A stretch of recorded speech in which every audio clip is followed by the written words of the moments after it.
Hello everyone, welcome to our channel. आज हम पढ़ेंगे फिनाइटोन के बारे में। इससे पहले मैंने आपको एंटी एपिलेप्टिक्स का क्लासिफिकेशन पे वीडियो डाल दिया था और साथ ही उसमें मैंने कुछ बेसिक कॉन्सेप्ट जैसे सीजर्स क्या होते हैं, जनरलाइज्ड पार्शियल सीजर्स, उस पर भी बताया था। और हम ड्रग्स क्यों देते हैं और किस टाइप के ड्रग्स देते हैं, उनका मैकेनिज़्म के बारे में भी बताया था। अगर आपने वो वाली वीडियो नहीं देखी है तो पहले उसको देख लेना ताकि इसको समझने में आपको ईजी हो। तो चलिए बात करते हैं फिनाइटोन के बारे में। तो जैसे मैंने उस वीडियो में भी बताया था, फिनाइटोन जो है ये एक सोडियम चैनल ब्लॉकर है। ये प्योरली एक सोडियम चैनल ब्लॉकर ही है। तो हम इसको कहाँ कहाँ पे यूज़ कर सकते हैं? हम इसको जनरलाइज्ड सीजर्स में यूज़ कर सकते हैं और हम इसको पार्शियल सीजर्स में भी यूज़ कर सकते हैं। लेकिन हम इसको मायोक्लोनिक में यूज़ नहीं करेंगे। मैं रिपीटेडली बोल रही हूँ, मायोक्लोनिक में हम फिनाइटोन और कार्बामाज़ेपिन को यूज़ नहीं करते हैं क्योंकि वो न्यूरोटॉक्सिसिटी कराता है। और हम इसको एब्सेंट सीजर्स में भी यूज़ नहीं कर सकते क्योंकि एब्सेंट सीजर्स में सिर्फ कैल्शियम चैनल्स इन्वॉल्व होता है, सोडियम नहीं इन्वॉल्व होता। ठीक है, तो चलिए फिर पढ़ते हैं। सबसे पहला जो आपको एक बेसिक चीज़ जानना है वो ये है कि हमने इसको किस में पढ़ा था, क्लासिफिकेशन में हमने इसको अंडर हैडेनटोन ग्रुप पढ़ा था। तो इसीलिए इसका केमिकल फॉर्मूला जो है ना वो है डाईफिनाइल हैडेनटोन। और ये कोई ग्लोबल सीएनएस डिप्रेसेंट नहीं है। ठीक है, हम इसको ये मत समझना कि ये एंटी एपिलेप्टिक है, सिडेशन करता है तो ये सीएनएस डिप्रेसेंट की तरह यूज़ करते हैं, ऐसी बात नहीं है। बस हम इसको थेराप्यूटिक डोज में देते हैं तब भी जाकर उसका एंटी एपिलेप्टिक प्रॉपर्टी दिखता है, नहीं तो ये कोई ग्लोबली सीएनएस डिप्रेशन की तरह यूज़ नहीं होता। फिर सेकंड पॉइंट है उसका मैकेनिज्म ऑफ एक्शन। मैंने आपको ऑलरेडी बता दिया है, वो सोडियम चैनल को ब्लॉक करता है। पर हम इसको लिखेंगे कैसे? देखिए, जो सोडियम चैनल्स या कोई भी चैनल है ना वो उनके थ्री स्टेजेस में वो एग्जिस्ट करते हैं। या तो वो रेस्टिंग फेज़ हो सकता है, या तो एक्टिवेटेड फेज़ हो सकता है, या तो इनएक्टिवेटेड फेज़ हो सकता है। ठीक है, तो ये सोडियम चैनल को ब्लॉक करेगा, मतलब जो इनएक्टिवेटेड स्टेट होगा ना उसको प्रोलॉन्ग करेगा। ठीक, तो ये क्या करेगा? प्रोलॉन्ग करेगा inactivated state of the voltage sensitive neuronal sodium channels. मतलब वो जो रिफ्रैक्टरी पीरियड होता है, अगर आपको एक्शन पोटेंशियल याद होगा तो आपको पता होगा रिफ्रैक्टरी पीरियड में एब्सोल्यूट और रिलेटिव रिफ्रैक्टरी पीरियड होता है। रिफ्रैक्टरी पीरियड का बेसिक मतलब ये है कि थोड़ा सा टाइम लेता है वो न्यूरॉन बैक टू नॉर्मल होने में। और अगर उस टाइम के बीच में कोई भी दूसरा एक्शन पोटेंशियल आता है तो वो रिस्पॉन्ड नहीं करता है, वो डिपोलराइज नहीं होगा। ठीक है, तो फिनाइटोन का काम वही है, वो जो इनएक्टिवेटेड स्टेट होता है सोडियम चैनल को उसको प्रोलॉन्ग कर देता है, रिफ्रैक्टरी पीरियड को प्रोलॉन्ग करता है। साथ ही ये ग्लूटामेट को भी डिक्रीज़ करेगा और गाबा को फैसिलिटेट करेगा, मतलब गाबा को इंक्रीज़ करा देगा। मैंने वो क्लासिफिकेशन वाली वीडियो में बताया था, ग्लूटामेट क्योंकि एक एक्साइटेटरी न्यूरोट्रांसमीटर है तो इसका डिक्रीज़ होना ज़रूरी है, और गाबा क्योंकि एक इनहिबिटरी न्यूरोट्रांसमीटर है तो इसका इंक्रीज़ होना ज़रूरी है।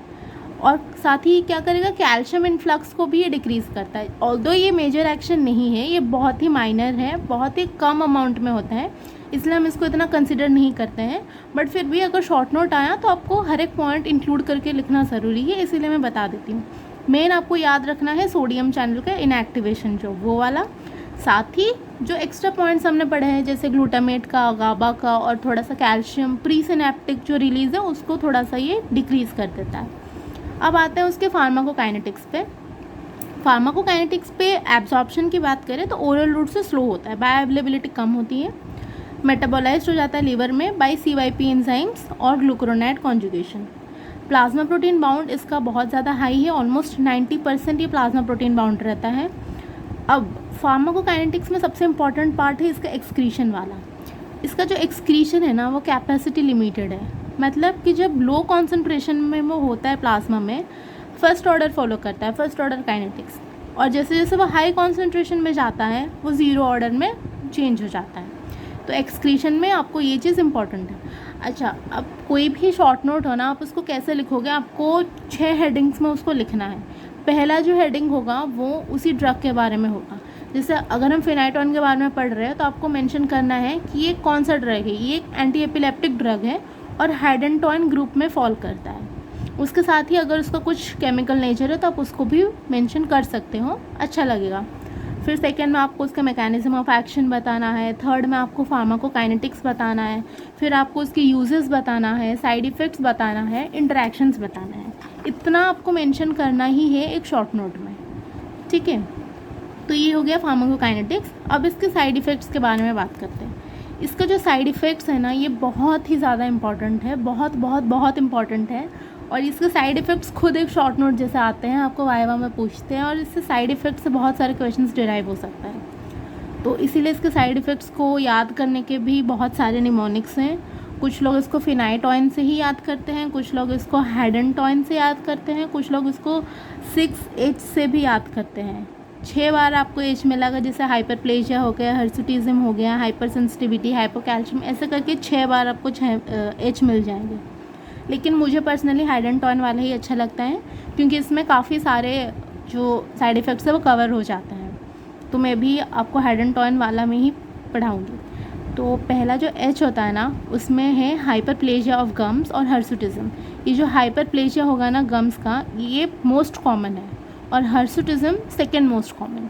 तो आपको पहला वाला पॉइंट को तो बहुत अच्छे से याद कर लेना है, हाइपरप्लेजिया ऑफ गम्स और हर्सुटिज्म। वाई से लिम्फेडेनोपैथी, वाई से तो नहीं है पर थोड़ा थोड़ा वाई है, तो आप थोड़ा सा रिलेट करके लिम्फेडेनोपैथी लिख देना।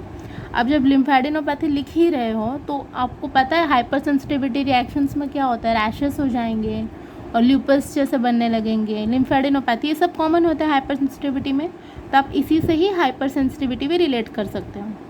डी में आएंगे तो डी में विटामिन डी का जो मेटाबॉलिज्म है ना वो एबनॉर्मल हो जाता है। विटामिन डी का मेटाबॉलिज्म ठीक से नहीं हुआ तो क्या होगा, हाइपोकैल्सीमिया होगा, कैल्शियम कम हो जाएगा सीरम में। ऑल्सो डी से क्या होगा, डिप्लोपिया, एटैक्सिया, निस्टैग्मस, ये सब जो है ना ये सेरिबेलर या फिर वेस्टिबुलर मैनिफेस्टेशंस है। और आपको कोई भी ड्रग में अगर उसके साइड इफ़ेक्ट्स में डिप्लोपिया, एटैक्सिया, निस्टैग्मस ये सब देखने को मिल रहा है तो समझ जाना कि उस ड्रग का थेराप्यूटिक ड्रग मॉनिटरिंग करना बहुत इंपॉर्टेंट है। हम उस ड्रग का थेराप्यूटिक ड्रग मॉनिटरिंग करेंगे, उसका प्लाज्मा में कॉन्सेंट्रेशन देखेंगे और उस हिसाब से डोज को एडजस्ट करेंगे। This is important. कोई भी ड्रग हो उसमें आपको ऐसे मैनिफेस्टेशंस दिख रहे हैं तो उसमें हमको थेराप्यूटिक ड्रग मॉनिटरिंग करके डोज को एडजस्ट करना बहुत ज़रूरी है। चलिए, तो डी से विटामिन डी मेटाबॉलिज्म हो गया, डी से डिप्लोपिया हो गया, ए से हो गया अटैक्सिया और एन से हो गया निस्टैग्मस। हाइडेन तक हो गया। अब टी की बात करें तो टी में है टेराटोजेनिक फीटल हाइडेंटॉइन सिंड्रोम। अगर प्रेगनेंसी में वो मदर जो है वो ये फिनाइटॉइन लेती है तो फीटल हाइडेंटॉइन सिंड्रोम होने के चांसेस बहुत है। तो फीटल हाइडेंटॉइन सिंड्रोम भी एक इम्पॉर्टेंट क्वेश्चन है, ये आपको वाइवा में या 2 मार्क के क्वेश्चन में आ सकता है। इसके बारे में आपको क्या खास चीज़ याद रखना है कि इसमें क्या क्या होता है। माइक्रोसेफेली होता है, सर छोटा सा होगा। हाइपोप्लास्टिक फैलेंजेस, मतलब जो फिंगर्स है ना उनमें हाइपोप्लास्टिक चेंजेस हो जाएंगे। क्लेफ्ट पैलेट और हेयर लिप, ये 4 ही चीज़ें हैं जो आपको याद करने हैं फीटल हाइडेंटॉइन सिंड्रोम में। Microcephaly, hypoplastic phalanges, cleft palate और हेयर लिप। और साथ ही यही है कि ये फिनाइटॉइन के साइड इफ़ेक्ट्स में है, तो अगर प्रेग्नेंट लेडी जो है वो फिनाइटॉइन लेती है तो वो टेराटोजेनिक हो जाता है। अब ओ में है ऑस्टियोमेलेशिया। जैसे मैंने कहा था कि विटामिन डी का मेटाबॉलिज्म एबनॉर्मल होगा तो उससे भी आप रिलेट कर सकते हो कि डेफिनेटली बोन फॉर्मेशन, बोन का मैट्रिक्स उसमें भी दिक्कत होगा तो ऑस्टियोमेलेशिया होगा। अब इसी से है आई में है इंड्यूसेस विटामिन के मेटाबॉलिज्म। एक तरफ वो विटामिन डी का मेटाबॉलिज्म एबनॉर्मल कर रहा है, दूसरी तरफ वो विटामिन के मेटाबॉलिज्म को इंड्यूस कर रहा है। इंड्यूस कर इसका मेटाबॉलिज्म, इसका मतलब क्या है कि इसका मेटाबॉलिज्म जल्दी जल्दी हो जाएगा। अगर विटामिन के का मेटाबॉलिज्म जल्दी जल्दी हो जाएगा तो वह एक्सक्रीट हो जाएगा ना, तो विटामिन के प्लाज्मा में कम हो जाएगा, उसका लेवल कम हो जाएगा। तो इसके वजह से और 2 चीज़ें हो सकती हैं। अगर प्रेग्नेंट लेडी में विटामिन के की कमी हो जाएगी तो क्या होगा, haemorrhagic disease of the newborn होगा। जो न्यूबॉर्न आएगा उसमें काफ़ी सारे हेमरेजिक डिसऑर्डर्स देखने को मिलेंगे। और दूसरा चीज़ क्या होगा, मैट्रिक्स, जो बोन का मैट्रिक्स है वो विटामिन के पे डिपेंड करता है। अब विटामिन के डेफिशिएंट है तो बोन मैट्रिक्स सिंथेसिस भी नहीं हो पाएगा, तो उससे भी आप रिलेट कर सकते हो ऑस्टियोमेलेशिया। ठीक है, ये हो गया। विटामिन डी और विटामिन के दोनों ही कम हो जाते हैं। अब एन में हो गया न्यूट्रोपीनिया और एनीमिया। वैसे ये उतना इम्पॉर्टेंट या हर केस में आपको देखने को नहीं मिलेगा, बट फिर भी न्यूट्रोपीनिया और एनीमिया होता है। एनीमिया में कौन सा एनीमिया पूछा जाए तो मेगालोब्लास्टिक एनीमिया। ये ध्यान में रखना, क्योंकि कार्बामेज़ेपिन में भी एनीमिया होता है पर उसमें अलग एनीमिया होगा। फिनाइटोन में मेगालोब्लास्टिक एनीमिया होता है। ये हो गया उसका साइड इफ़ेक्ट्स। ठीक है, अब आते हैं उसके यूजेस में। जैसे मैंने आपको ऑलरेडी इतनी बार बोल दिया है कि ये फर्स्ट लाइन ड्रग है GTCS, मतलब जनरलाइज टॉनिक क्लॉनिक सीजर्स में और पार्शियल सीजर्स में। साथ ही इसको हम न्यूरोपैथिक पेन में भी यूज़ कर सकते हैं। न्यूरोपैथिक पेन मतलब कोई भी नर्व रिलेटेड, जैसे ट्राइजेमिनल न्यूरैल्जिया हो गया या फिर अरीथमिया हो गया। क्यों हम इनको अरीथमिया या ट्राइजेमिनल पेन में दे सकते हैं? क्योंकि ये जो फ्रीक्वेंसी होता है ना न्यूरॉन्स के फायरिंग का, उसको ये काफ़ी हद तक डिक्रीज़ कर देता है। जो न्यूरॉन का फायरिंग है वो डिक्रीज़ हो जाएगा तो ये पेन और एरिथमिया ये सब थोड़े से कम हो जाएंगे। उसके बाद इसका एक लास्ट यूज़ है जो कि स्टेटस एपिलेप्टिकस में होता है, और उसमें फिनाइटोन सोडियम IV देते हैं पैरेंटरली। ठीक है, पर ये कोई फर्स्ट लाइन ड्रग नहीं है। अगर काफ़ी सारे ड्रग्स हैं जो कि स्टेटस एपिलेप्टिकस में यूज़ होते हैं, दैट टू अगर हमको कोई और दूसरा ड्रग नहीं मिला है, फॉस्फेनाइटोन नहीं मिला है, तब जाके हम इस पे आएंगे, नहीं तो इसको हम फर्स्ट लाइन ड्रग की तरह नहीं लेंगे। फर्स्ट लाइन ड्रग ये सिर्फ GTCS में और पार्शियल सीजर्स में ही यूज़ होता है। अब आते हैं इसके इंटरेक्शंस में। इंटरेक्शंस में आपको एक चीज़ ध्यान में रखना है कि एक पोटेंट इंड्यूसर है। अगर आपको फार्माकोकाइनेटिक्स का मेटाबॉलिज्म याद हो तो उसमें जो इंड्यूसर होता है ना, कोई भी ड्रग अगर इंड्यूसर होता है एंजाइम का, मतलब वो उसका मेटाबॉलिज्म फास्ट करा देगा, और मेटाबॉलिज्म फास्ट हो जाएगा मतलब वो ड्रग एक्सक्रीट हो जाएगा, वो प्लाज्मा में कम मिलेगा। इन शॉर्ट उसका एफिकेसी, उसका पोटेंसी कम हो जाएगा, क्योंकि उसका कम हो गया वो प्लाज्मा में, इसलिए। तो ये भी एक पोटेंट इंड्यूसर है। तो अब देखो, अगर हम कार्बामेज़ेपिन और फिनाइटोन को साथ में देते हैं ना, ये दोनों एक दूसरे का मेटाबॉलिज्म इंड्यूस करा देंगे और दोनों का डोज डिक्रीज़ हो जाएगा, या तो एक का कम हो जाएगा। ठीक है, तो इन दोनों को साथ में देने का कोई पॉइंट नहीं है।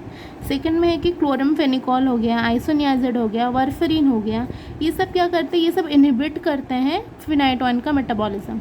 मतलब अगर ये उनका मेटाबॉलिज्म इनहिबिट कर रहे हैं, इसका मतलब ये है कि वो टॉक्सिसिटी करा सकते हैं, क्योंकि फिनाइटोन मेटाबॉलाइज ही नहीं होगा तो वो सीरम में बढ़ता जाएगा, उसका कॉन्सेंट्रेशन ज़्यादा होगा तो टॉक्सिसिटी होगा ना। तो क्लोरमफेनिकॉल, आइसोनियाजिड और वारफरीन के साथ अगर हमको फिनाइटोन देना है तो हम उसका डोज को कम करके देंगे। थर्ड में है ये इंड्यूस करता है माइक्रोसोमल एंजाइम्स। अब माइक्रोसोमल एंजाइम्स क्या करते हैं? वो जो ओरल कॉन्ट्रासेप्टिव पिल्स होते हैं, स्टेरॉइड्स होते हैं, उनके मेटाबॉलिज्म में काम आता है। अगर ये उनको इंड्यूस कर देंगे तो क्या होगा? जो OCP है, ओरल कॉन्ट्रासेप्टिव पिल्स है, थियोफाइलिन है, डॉक्सीसाइक्लिन, इन सब का फेलियर होगा। तो ये एक इम्पॉर्टेंट है कि हम फिनाइटोन के साथ स्टेरॉइड्स, या फिर अगर एक लेडी है जो ओरल कॉन्ट्रासेप्टिव पिल्स में है और फिर वो फिनाइटोन लेती है, फिर कुछ दिन बाद वो देखती है कि वो प्रेग्नेंट हो गई है, वो क्यों हो रहा है? क्योंकि उनका जो ओरल कॉन्ट्रासेप्टिव पिल्स है वो फेल कर रहा है, वो काम ही नहीं कर पा रहा, क्योंकि उसका मेटाबॉलिज्म हो जा रहा है। लास्ट में है सुक्रिल्फेट। सुक्रिल्फेट GIT में बाइंड करके इसके एब्जॉर्प्शन को डिक्रीज़ करता है, तो इसलिए सुक्रिल्फेट को भी हमको फिनाइटोन के साथ नहीं देना चाहिए, क्योंकि फिनाइटोन तो वैसे भी कम एब्जॉर्ब होता है और हम सुक्रिल्फेट के साथ देंगे तो इसका एब्जॉर्प्शन और ज़्यादा डिक्रीज़ हो जाएगा। तो ये था पूरा फिनाइटोन के बारे में। अगर आपको फिनाइटोन शॉर्ट नोट आता है तो जिस हेडिंग्स में मैंने बताया, पहले वो कौन सा कैटेगरी का ड्रग है, उसका mechanism of action, pharmacokinetic, side effects को बहुत अच्छे से पढ़ना, फिर उसके यूजेस और उसके इंटरेक्शंस के बारे में मेंशन करना है। इनमें भी फीटल हाइडेंटॉन सिंड्रोम एक छोटा सा 2 मार्क का क्वेश्चन जैसे पूछ सकते हैं। साइड इफ़ेक्ट्स खुद एक शॉर्ट नोट है। और मैं एक चीज़ यहीं पे बताना चाहती हूँ फॉस्फेनाइटोन के बारे में। अब फॉस्फेनाइटोन में ज़्यादा कुछ है नहीं, इसलिए मैंने उसको एक और वीडियो उस पर बनाना का नहीं सोचा है। बस यहीं पे 3-4 पॉइंट्स है जो कि मैं बता दूँगी। फॉस्फेनाइटोन एक प्रोड्रग है फिनाइटोन का और वाटर सॉल्युबल है। ठीक है, वो एक इसी की बात करें तो फॉस्फेनाइटोन फिनाइटोन से ज़्यादा पोटेंट है, और उसके जो साइड इफ़ेक्ट्स हैं ना वो काफ़ी कम है। इसके इतने सारे साइड इफ़ेक्ट्स हैं, वो उतना टॉक्सिक नहीं है, साथ ही ज़्यादा पोटेंट है, और वो एक प्रोड्रग और वाटर सॉल्युबल है, तो वो बॉडी में आके फिर कन्वर्ट हो जाता है फिनाइटोन में। उसमें आपको 2 चीज़ें ध्यान रखना है। एक कि उसको भी हम स्टेटस एपिलेप्टिकस में देते हैं। मैंने कहा था कि इसको भी हम स्टेटस एपिलेप्टिकस में देते हैं, तब देते हैं जब हमको फॉस्फेनाइटोन ना मिले। जब फॉस्फेनेटॉन नहीं हो तब जाके हम इसको दे सकते हैं, नहीं तो फॉस्फेनेटॉन को हम यूज़ करते हैं स्टेटस एपिलेप्टिकस में। और एक ख़ास बात उसमें ये है, फॉस्फेनेटॉन को हम इंजेक्ट कर सकते हैं both with saline and glucose, ठीक है, पैरेंटरली दे सकते हैं हम उसको both with saline and glucose. तो ये ख़ास बात है फॉस्फेनेटॉन के बारे में, इससे ज़्यादा उससे कुछ आता नहीं है। आपको बस इतना ही पॉइंट ध्यान रखना है कि वो फिनाइटॉन का प्रोड्रग है, वाटर सॉल्युबल है और उसको सैलाइन और ग्लूकोज के साथ देते हैं, स्टेटस एपिलेप्टिकस में उसको यूज़ करते हैं और वो ज़्यादा पोटेंट और लेस टॉक्सिक है। बस इतना ही है। तो फिनाइटॉन के बारे में इतना ही। अगर आपको वीडियो अच्छा लगा हो तो लाइक करना, शेयर करना, सब्सक्राइब करना चैनल को और अपने फ्रेंड्स के साथ ज़्यादा से ज़्यादा शेयर करना। और अगर आपको कोई भी डाउट हो तो आप कमेंट कर सकते हो, हमसे कांटेक्ट कर सकते हो। Thank you so much for watching, see you in the next one.